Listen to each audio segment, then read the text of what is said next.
Muy bien, chicos, comenzamos con el tema número 2 de la semana 1. Evolución histórica del pensamiento humano. Un tema largo, un tema un poco complicado para poder explicar, pero tratemos de hacerlo. Primero, la evolución histórica del pensamiento económico tiene dos grandes divisiones. La época científica y la época precientífica. ¿Cuál es el punto medio entre estas dos? La época científica comienza con la escuela fisiócrata a partir de la publicación de la obra Tabla Económica, donde se hace mención a los primeros conceptos económicos que tenemos y que mencionamos, y ahí es el momento científico. Antes de eso son opiniones, son puntos de vista, pero no está refrendado ni comprobado a través de la ciencia.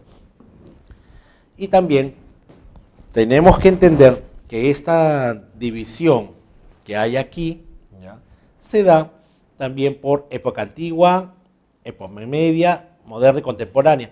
Pero sobre todo para dividir la época antigua y media, después la moderna y contemporánea se explica a través de las escuelas. Muy bien, comencemos con la edad antigua. Hay dos grandes representantes de la edad antigua. Está Platón y Aristóteles. Hay muchos más, pero obviamente estamos mencionando lo más importante. Platón, si se puede llamar así, tiene un corte, no lo podemos llamar exactamente así, pero tiene un corte más socialista, porque todavía la palabra no estaba creada ni se usaba en esa época. Mientras que Aristóteles era más liberal en su pensamiento. Platón dice que la riqueza, primero habla de la propiedad común. Dice que las propiedades, los bienes de las personas son común al Estado. ¿Pero qué Estado? El Estado mayor, ¿no? Por eso vemos en la Grecia antigua que está dividida, por ejemplo, de ciudades-estado. Estas ciudades-estado se subordinaban a un poder superior que era el Estado mayor griego, el rey griego. Entonces, cuando se iban a la guerra, todos, desde el más noble hasta el soldado más raso, ponían sus bienes, su fuerza, su ejército, todo a disposición del Estado Mayor. Entonces decía que no había propiedad privada, sino todo estaba a disposición del Estado. Mientras que Aristóteles decía que no, sí había propiedad privada, porque ya suficiente tenía el poblador pagando los impuestos, los tributos en este caso, que ya no tenía por qué brindar sus bienes y que había bienes propios. Por otro lado, Platón expresa que la riqueza se obtiene a través de la especialización. La especialización es lo que lleva a la riqueza. ¿Por qué? Miren otra vez las ciudades-estado de Grecia. Hablemos de tres nada más: Creta, Esparta y Atenas. ¿En qué se especializaron los atenienses? En arte y cultura. ¿En qué se especializaron los espartanos? En milicia. ¿En qué se especializaron los de Creta? Bueno, se especializaron en comercio, ¿no? Entonces, eso los llevó a diferenciarse y a tener riqueza, a tener poder.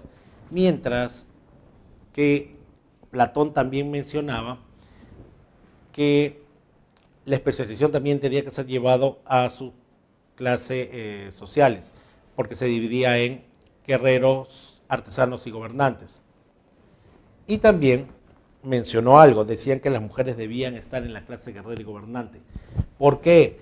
Recuerden que ellos, sobre todo él, había analizado la oikonomía y decía, ¿quién organiza, administra la oikonomía? Pues la mujer. Entonces decía, la mujer podría también estar en la clase guerrera, pero no como soldado, sino como general, como táctica, ¿no? Y la clase gobernante también tenía que tener a las mujeres dentro de ellas. Eso era el planteamiento de Platón, mientras que Aristóteles sostenía que la riqueza se obtenía de tres formas: de manera natural, con interés y con la acumulación originaria. De manera natural quiere decir que la forma de obtener riqueza de manera natural, hoy, mañana y siempre, es trabajando. Yo trabajo, yo tengo, ¿no?, mi riqueza. Y en algunos libros encontrarán que dice que es el trabajo sobre la tierra, por eso habla sobre, porque el trabajo más común en esa época era la agricultura y la ganadería. ¿Ya? Segundo, a través del interés. Bueno, si no creen que el interés es una forma de obtener riqueza, pregúntenle a los bancos. Y otra forma, ¿ya?, de obtener riqueza es la acumulación originaria. Con los bienes que yo tengo, a través de mi esfuerzo diario, mensual, esa es la acumulación originaria que yo tengo. Al acumular bienes, esos bienes me pueden, o son mi riqueza en el futuro. Muy bien, entonces podemos pasar a la Edad Media. En la Edad Media, el tema más importante en esa época, como todo en esa época, era Dios y la religión cristiana. Sí, es verdad. Pero hay dos representantes que podemos mencionar, que es Santo Tomás de Aquino y San Agustín de Hipona.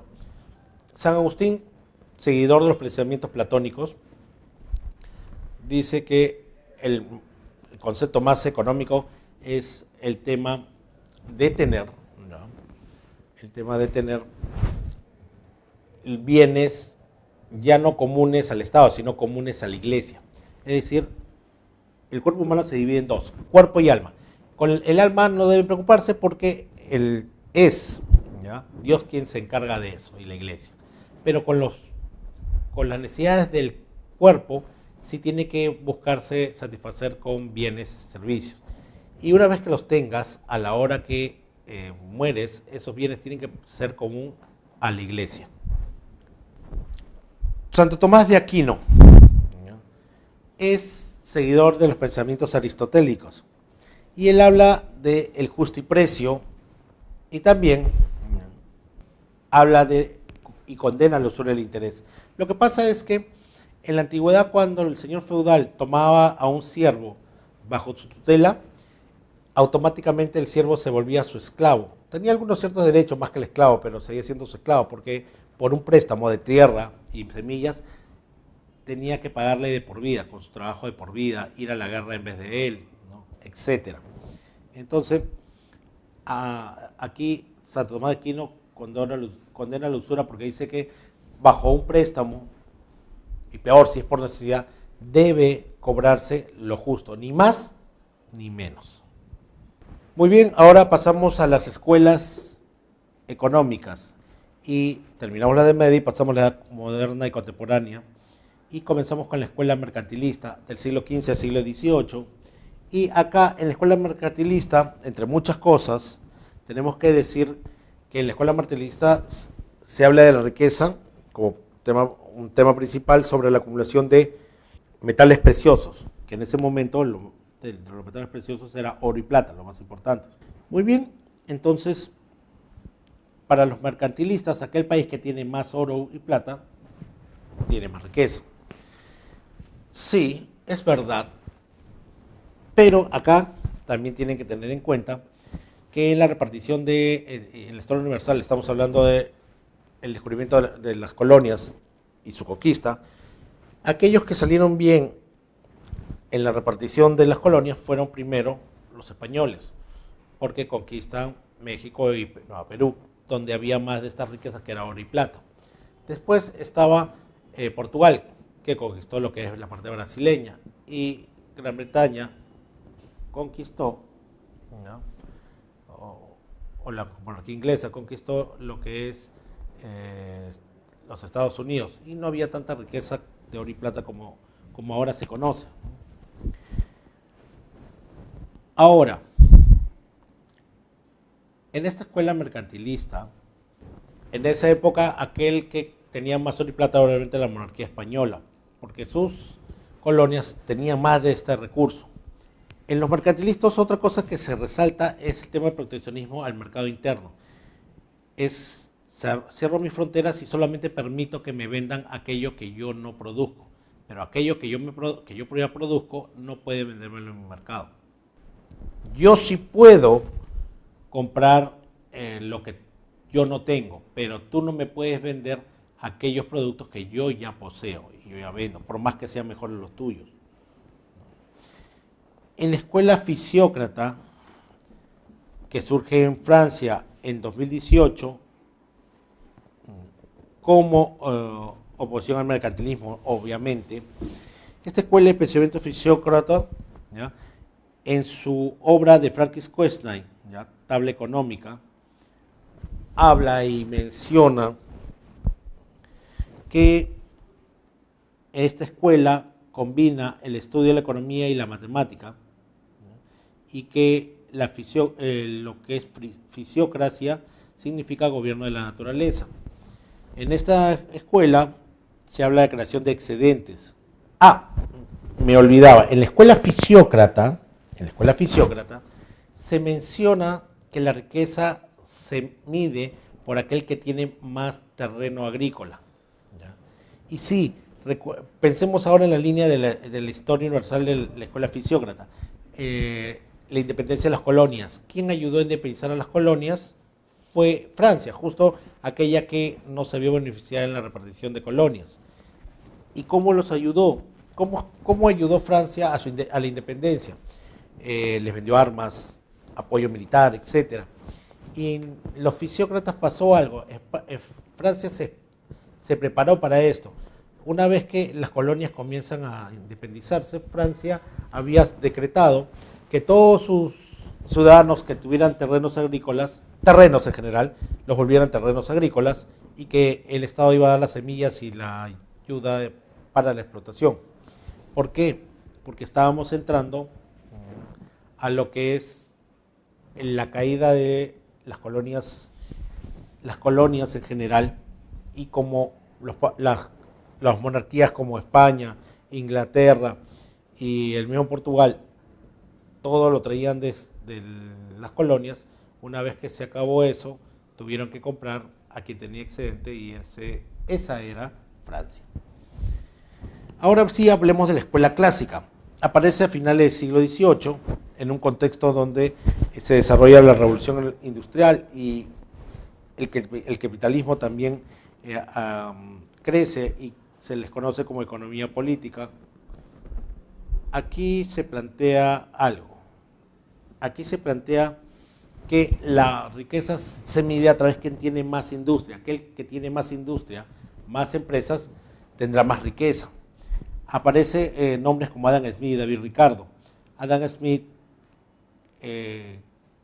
padre de la economía, y que habla en su obra Investigación sobre la naturaleza y las causas, la causa de las riquezas en las naciones, te habla de que no debe haber una mano invisible, alguien que domine el mercado. Como ya hemos dicho anteriormente, el mercado debe autorregularse solo. ¿Para qué? Adam Smith dice que cuando una economía se autorregula solo, es más sana, que hay que comprar todo lo necesario en esta economía que menciona Adam Smith, en un mercado de libre competencia. ¿Por qué? Porque nadie debe controlar el mercado. Imagínense que los ofertantes controlan el mercado, eso es monopolio, y sabemos que lo que se genera es altos precios. Que el consumidor controle el mercado. Bueno, el consumidor no va a querer pagar nada o pagar muy poco y no cubre los gastos. Tampoco es una buena solución. Que el empresario logre, ¿no?, eso, tampoco, porque sabemos que el empresario solo no puede hacerlo. Que el Estado logre producir algo. Bueno, sabemos que el Estado es un mal administrador. Entonces se está especulando sobre los puntos de riqueza de la nación, desde el lado de Adam Smith, ¿no? Pero por el lado de David Ricardo, que utiliza un método deductivo para construir el sistema de pensamiento, lo que falta, lo que necesita David Ricardo en su método es el abordo del estudio de comercio internacional, introduciendo la teoría de ventajas competitivas. En la escuela clásica se habla sobre el valor trabajo, que es todos los costos que necesita para que una carpeta esté lista: fuerza de trabajo, materiales, permisos, etc. Muy bien. Escuela crítica a la economía política clásica o marxista. Surge como crítica a esta economía política inglesa o clásica, ¿no? Primero, que esta escuela de pensamiento marxista se basa en la organización de clases que se encuentran en conflicto, y hablamos de la lucha de clases, ¿ya?, que impulsó los cambios y las revoluciones de las industrias. Primero está Karl Marx y luego Engels. Marx es un genio adelantado a su tiempo, más de 16 idiomas, pero sobre todo su filosofía logró trascender y su punto de vista también. ¿Por qué? La riqueza se obtiene con esfuerzo. Y le decía, aquellos que son ricos, ¿qué esfuerzo necesitarán? Aquellos que son ricos o en el camino de riqueza, ¿qué riqueza va a querer? Entonces, la riqueza tiene que manejarse desde el punto de vista de un país tiene más riqueza si tiene más trabajadores, porque en ese tiempo las máquinas necesitaban gran número de trabajadores, y si hay un gran número de trabajadores hay gran número de plantas y también riqueza. Y que el valor trabajo de los clásicos ya no sirve, sino el valor fuerza de trabajo de los marxistas. Es decir, un bien se mide por cuántos trabajadores u horas hombre se necesita para hacerlo. Y luego de eso podemos hablar dentro de lo que dice Marx sobre su lucha de clases y la plusvalía. La plusvalía es todo lo que el trabajador se queda, pero le pertenece al empleador. CTS, vacaciones, etc. Acá ahora hablemos de la escuela neoclásica. Los neoclásicos o nueva clásica critica a los socialistas y defiende el liberalismo económico de los clásicos. Lo que se ve acá es la aparición o realización de estudios con lo que se conoce como nueva clásica, o el valor que tiene, el valor subjetivo que tienen los bienes o servicios, de acuerdo a la aparición de tres escuelas, la de Lausana, Viena y Cambridge. Y es decir, que esta escuela lo que hace es que el valor se mide a través del deseo, la necesidad, y lo que dice la neoclásica es que se optimiza el bienestar en función a un individuo y no de una clase social. Ahora, una cosa es, el neoclásico habla del ceteris paribus, donde todo permanece constante, y tenemos que entender que la escuela neoclásica tiene al mismo tiempo estas tres escuelas, Viena, Lausana y Cambridge, y lo que busca es una respuesta a este valor subjetivo de la riqueza, el valor subjetivo de los bienes y o servicios.